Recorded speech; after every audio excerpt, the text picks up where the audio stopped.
विरार कॅशकॅन प्रकरणातील आपण सगळ्या बातम्या पाहिल्या. आता वळूया आपण नागपूरकडे. रुग्णालयातून डिस्चार्ज मिळाल्यानंतर अनिल देशमुखांनी भाजपला इशारा दिलाय, पत्थर मारो गोली मारो देशमुख मरेगा नाही.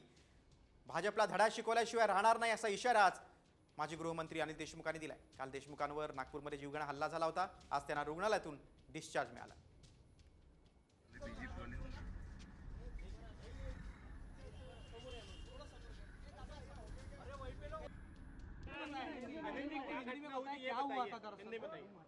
मैं भारतीय जनता पार्टी वालों को इतना ही बताना चाहता हूं कि मेरे को पत्थर मारो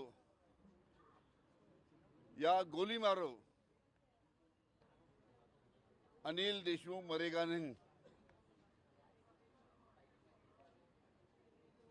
और आपको सबक सिखाए बिगर हम रहेंगे नहीं.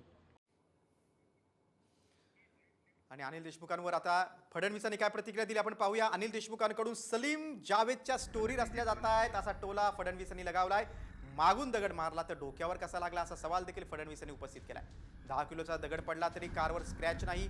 पराभव समोर दिसत असल्यानं हल्ल्याची स्टोरी रचली गेली आहे असा आरोप देवेंद्र फडणवीस यांनी अनिल देशमुखांवर केला. जसं हिंदी पिक्चरमध्ये सलीम जावेदांच्या स्टोऱ्या या अतिशय पॉप्युलर होत्या, तशा सलीम जावेदच्या स्टोऱ्या चालू केलेल्या आहेत. 10 किलोचा गोटा पडला तर साधी बोनेटला स्क्रॅच देखील का आली नाही, हा पहिला सवाल आहे. दुसरा, एकच गोटा आतमध्ये दिसलाय.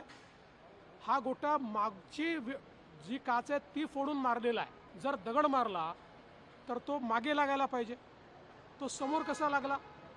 अशा प्रकारचा दगड तर फक्त रजनीकांतच्या पिक्चरमध्ये फेकला जाऊ शकतो की मागून फेकला, तो असा गोल घुमून समोर येऊन डोक्याला लागला.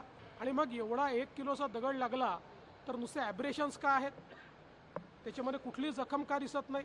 अशा प्रकारच्या स्टोरीला काल माननीय पवार साहेबांसहित सर्वांनी जाणीवपूर्वक इकोसिस्टीम उपलब्ध करून दिली, ॲम्प्लिफाय करण्याचा प्रयत्न केला. पण आज त्यातलं सत्य उघड झालेलं आहे.